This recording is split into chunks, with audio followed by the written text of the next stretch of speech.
নমস্কার, আমি মৌমিতা। আমার কবিতা পাঠ চ্যানেলে আমার সকল শ্রোতা বন্ধু এবং দর্শক বন্ধুকে আন্তরিক শুভকামনা জানিয়ে আজকের গল্প পাঠ শুরু করছি। আজ আমি আপনাদেরকে পড়ে শোনাব বিমল করের লেখা একখানি চমৎকার ছোট গল্প। গল্পের নাম খিল। শুনতে থাকুন আজকের গল্প খিল। যার আসার কথা তার চিহ্ন খুঁজে পাওয়া গেল না স্টেশনে। তার বদলে ইন্টার ক্লাস কম্পার্টমেন্ট থেকে ও নেমে এলো। নেমে আসছে মুখোমুখি দেখা মাধবী চৌধুরী। চেন বাঁধা ফক্সটেরিয়ারটা আলগা পেয়ে সুধাংশু ত্রিসীমানা ছাড়িয়ে ছুট। ঠোঁটে সিগারেট ঝুলতে থাকলো ঠোঁটেই। চোখে চোখ রেখে সুধাংশু বললে অবাক হয়ে, তুমি? তাই তো, তুমি এখানে? মাধবী বিস্ময় প্রকাশ করলে। কুলি এসে সুটকেস আর হোল্ডল নামিয়ে নিয়েছে মাধবীর। হাঁটতে শুরু করলে দুজনে প্ল্যাটফর্ম দিয়ে।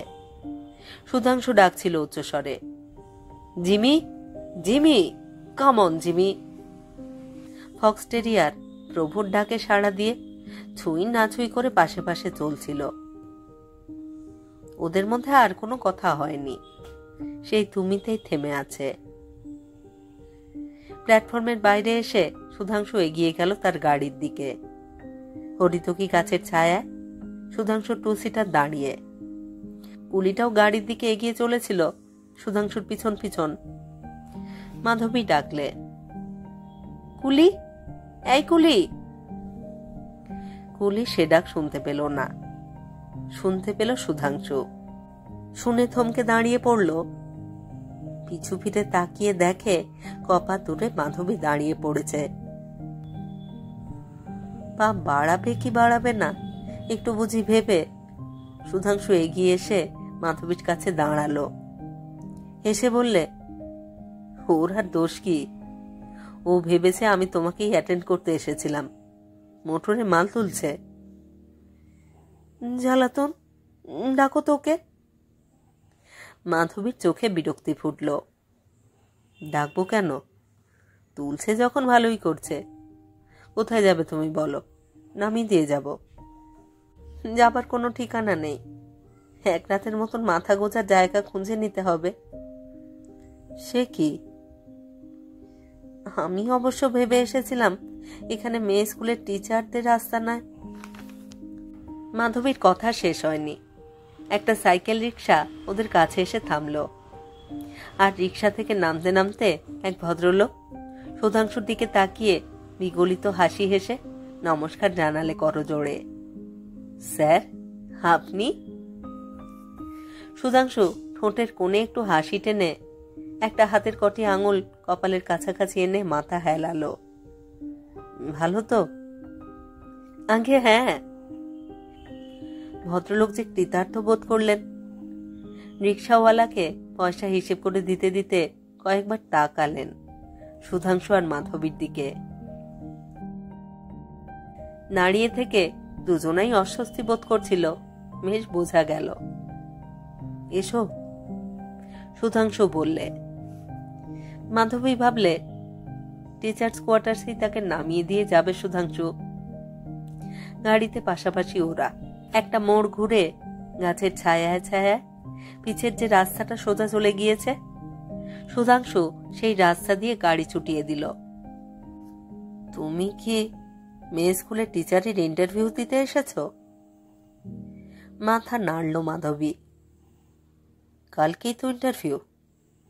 সুধাংশু আবার বলল, তুমি তো দেখছি সব খবরই রাখো। রাখতে হয়, হাসল সুধাংশু। কিন্তু এ চাকরি তো তোমার হবে না। কেন? লোক নেওয়া আগেই হয়ে গিয়েছে নাকি? না।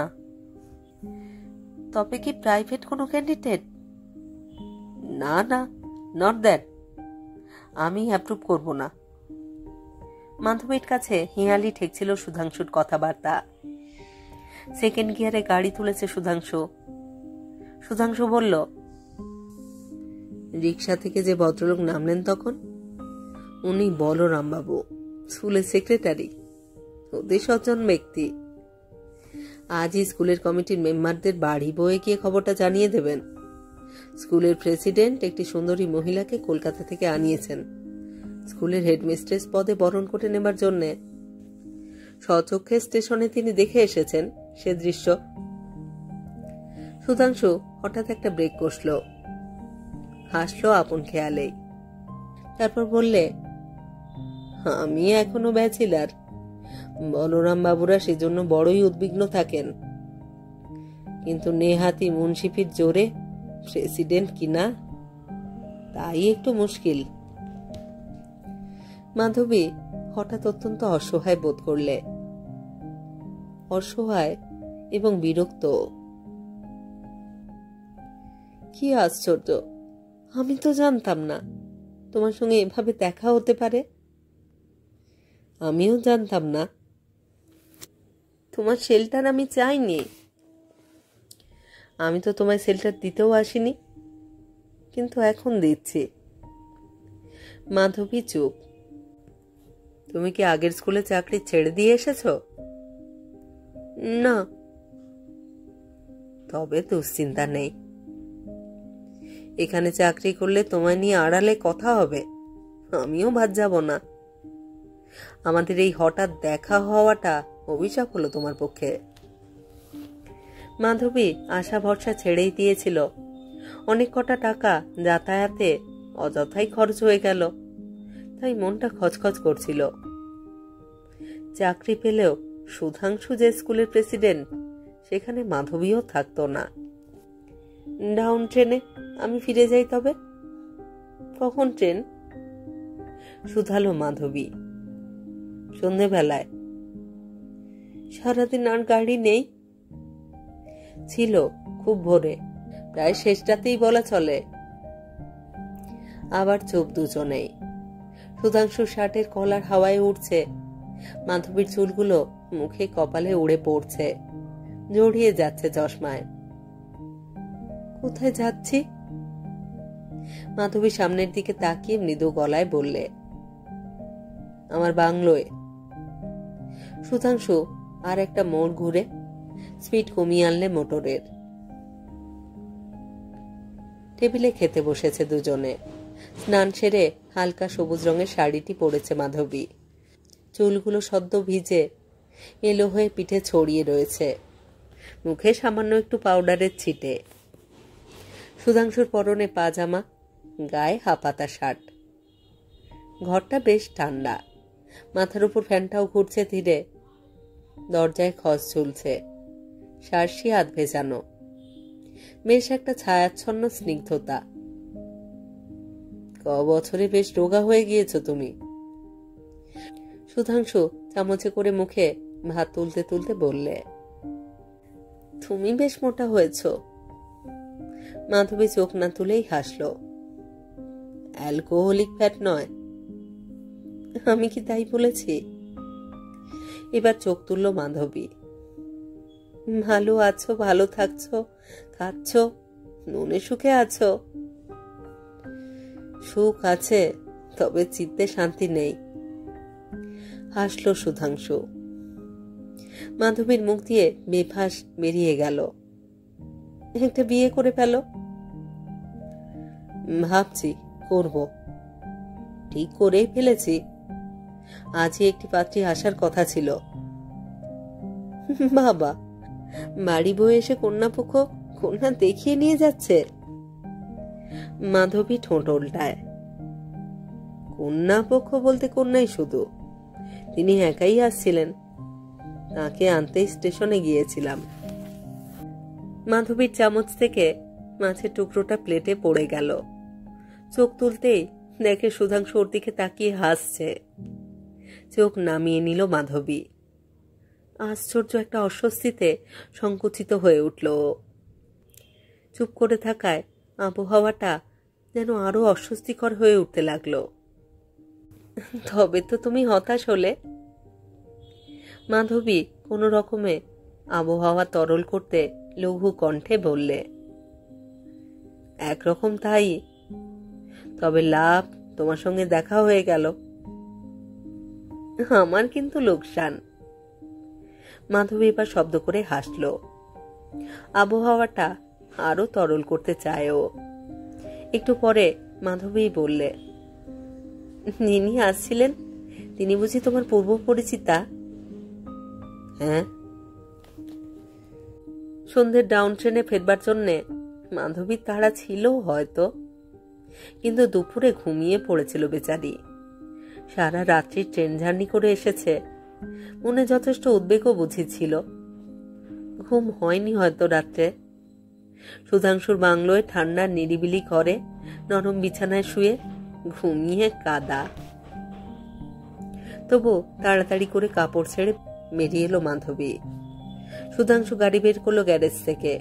স্টার্ট দিয়ে বললে, আর মাত্র 10 মিনিট, পারবে কি গাড়ি ধরতে? তোমার দয়া হলেই পারবো। সুধাংশু সাধ্যমতো স্পিড তুলেছিল গাড়িতে, কিন্তু মাঝপথে গিয়ে অচল হলো টু সিটার। পেট্রোল ফুরিয়েছে। তাড়াতাড়িতে বেরোবার সময় ট্যাঙ্কটা ভর্তি করে নেয়নি সুধাংশু। ভুলে গিয়েছিল একেবারেই। মাধবী রাস্তায় নেমে এসেছিল। কপালে বিরক্তি ফুটিয়ে বললে, এখন কি করি? চলো হেঁটে হেঁটে বাড়ি ফিরি। বাংলোয় গিয়ে পেট্রোল সমেত লোক পাঠাবো, গাড়ি নিয়ে যাবে। আশ্চর্য! মাধবী ভ্রুকুঞ্চিত করে বললে, তোমার গাফিলতির জন্য এত দুর্ভোগ? এখন রাত কাটাতে হবে? উপায় কি? সুধাংশু ট্রাউজারের পকেট থেকে রুমাল বের করে ঘাড় মুছতে মুছতে বললে, রাত্রে খাবার টেবিলে বসে ওরা এমন সব কথাবার্তা শুরু করলে যার সঙ্গে নিজেরা কোনোভাবেই যুক্ত নয়। দুজনেই কেমন যেন সচেতন। কোন রকম ব্যক্তিগত কথা যেন কোনোভাবেই না উঠে পড়ে। সুধাংশু হয়তো বললে, এখানে মাংসটা সবসময় অ্যাভেলেবেল, মাছটা বড় একটা পাওয়াই যায় না। তোমার রান্না বান্না বেশ ভালোই করে দেখছি। হ্যাঁ, লোকটাকে বিস্তর তোষামত করেই রেখেছি। কিংবা কথা ওঠে, এখানে বর্ষাকালে ব্যাঙরা যখন ডাকে তখন তার শব্দ কি লোভনীয়। অথবা আশ্বিন মাসের সকালটা কি সুন্দর এখানে।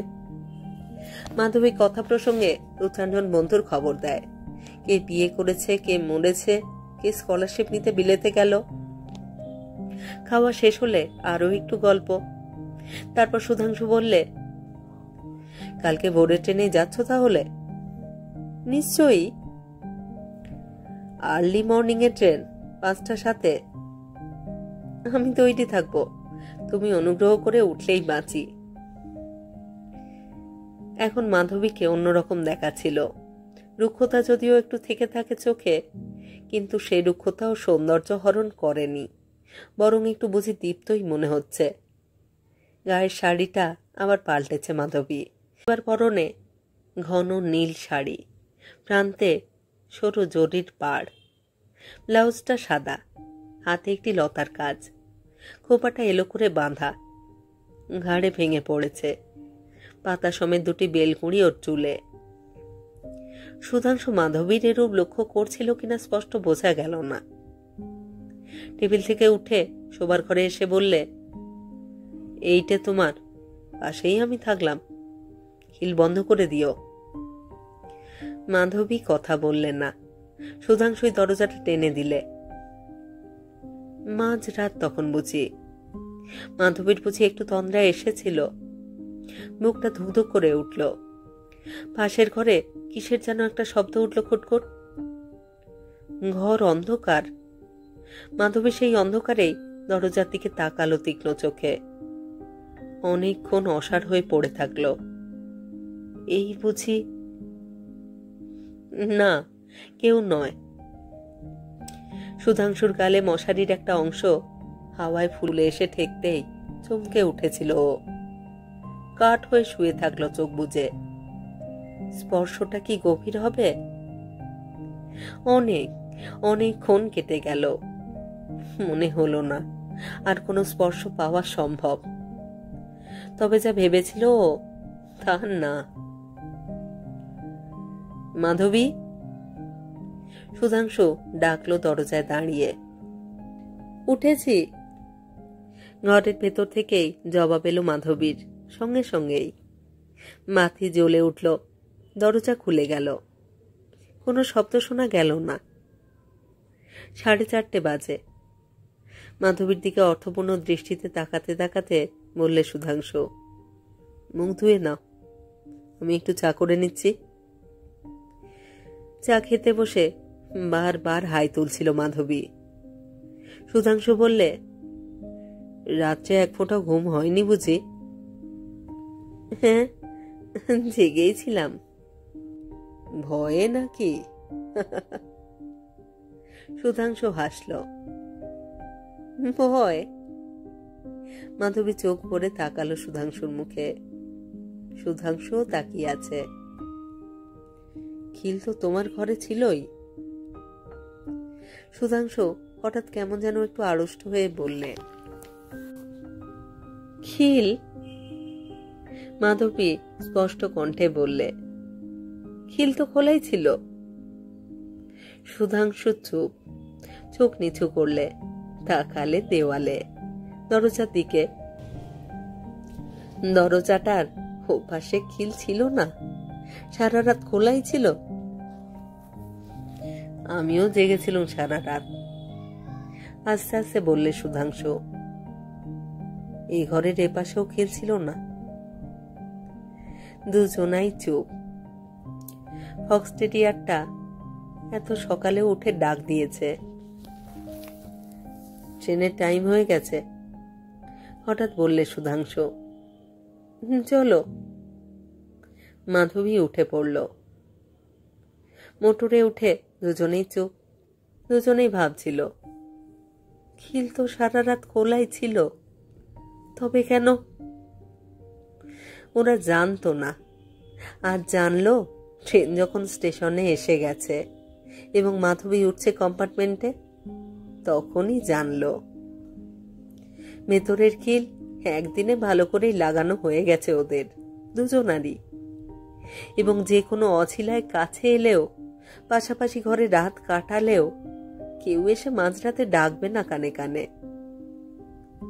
তা সত্ত্বেও সুধাংশু বাংলোয় ফিরে এসে ঘরটা ভালো করে নজর করে দেখছে, এবং সেই সাদা কাঠের কিলো, মাধবীর কোনো চিহ্ন কোথাও যদি এক তিলও পড়ে থাকতো, তা হলেও বুঝি ভাবা চলতো মাধবী এসেছিল। কিন্তু কিছু নেই।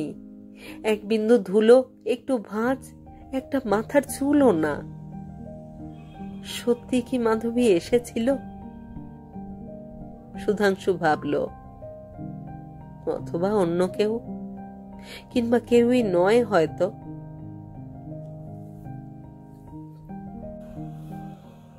কিছু কিছু সম্পর্ক হঠাৎ শীতল হয়ে যায়, কিংবা কোনো ঘটনার প্রতিঘাতে গতি হারিয়ে ফেলে।